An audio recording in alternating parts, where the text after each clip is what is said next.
مونچھیں مونڈ دی گئیں اس بندے کی، ہمیں فلانا ٹمکانا. یہ واردات لاہل پور میں ہوئی تھی. وہ سابق فوجی تھے اور اس وقت ایک بہت اہم ادارے کے سربراہ تھے پنجاب میں، اور وہ نیک آدمی تھے، بہت ہی اچھے آدمی. میں نے ان کی کتاب کا دباچہ بھی لکھا ہے. کتاب کا نام ہے ہاں یہ سچ ہے. تو اوور اے پیریڈ جب میں نے دیکھا کہ یار یہ تو بہت ہی عبادت گزار، نیک، پاکیزہ آدمی، متوازن آدمی، تو میں نے کہا کہ آپ تھے اس وقت. تو انہوں نے ایک بات کی. وہ مجھے کہتے ہیں حسن صاحب پرابلم ہے، ٹاپ جب اتنا کرنے کا کہتا ہے اس سے نیچے والا اس اتنے کو اتنا کر دیتا ہے، اس سے نیچے والا اتنا کر دیتا ہے. بات جب نیچے تک جاتی ہے تو وہ اتنا ہو جاتا ہے. یہ قوم کی نفسیات ہے. درباری ہیں، خوشامدی ہیں، چاپلوس ہیں. یہ بہت کچھ ہوا ہے. سکوت ڈھاکہ پہ بہت ماتم کیا گیا، لیکن خدا کی قسم کسی ایک بندے نے ڈھنگ کی بات نہیں کی.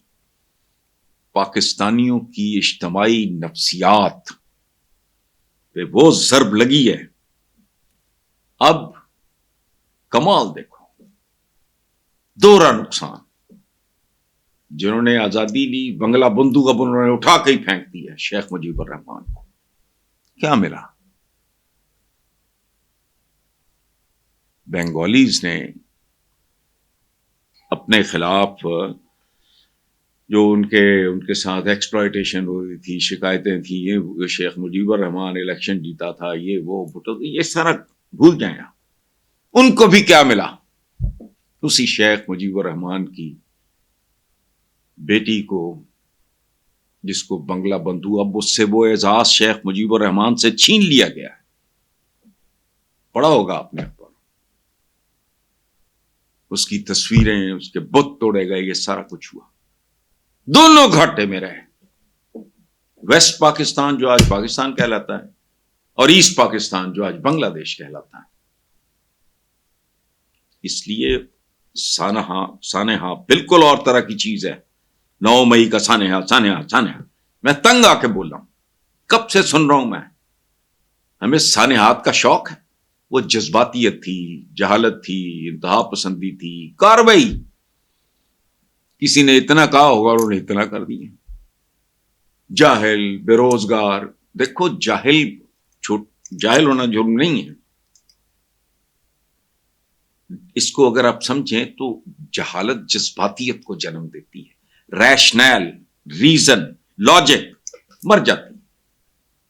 تو اس لیے برائے مہربانی اس کو سانحہ کا لفظ استعمال نہ کر کہ ضمانت تو قتل کے ملزم کو بھی ہو جاتی ہے. یہ بچے ہیں، کیا ہے اس کی عمر 40 سال کی، وہ بچہ ہے، گمراہ ہوا، ڈی ٹریک ہوا، ایموشنل ہوا. It's a lesson for the entire nation. لیکن جیسے اب ہمارے یہ جو میں نے سنا ہے کہ معافی دی گئی ہے بہت سارے لوگوں کو، بہت خوبصورت بات ہے. ریاست ہوگی ماں کے جیسی، اس کا مطلب کیا ہے؟ ماں تو معاف کر دینے کا نام ہے. اور ایک بات جو ہم بہت کرتے ہیں، آپ بھی کرتے ہیں، میں بھی کرتا ہوں، امت کس کی ہے؟ فتح مکہ پہ عام معافی کو بات ہے. میرے جیسے کم ظرف کو تو آج بھی سمجھ نہیں آتی. حضور کے ساتھ کیا کچھ نہیں ہوا. طائف مکہ کے عیاشوں اور بدماشوں کا اڈا تھا. آپ نے وہاں بھی اللہ کا پیغام پہنچایا، لہو لہان ہوئے، جوتے چپک گئے، اتنا لہو بہا. خود مکہ کے اندر کیا نہیں ہوا، کیا کیا زبان ان شیطان صفت لوگوں نے استعمال نہیں کی. حضرت امیر حمزہ کا کلیجہ کس نے، اس کو بھی معاف کر دیا. جس غلام کے تھرو، واشی کے تھرو اس نے کرایا تھا، اس کو بھی معاف کر دیا. صرف ایک بات کی، سافٹلی، کہ بھائی ہو سکے تو میرے سامنے آنے سے گریز کرنا.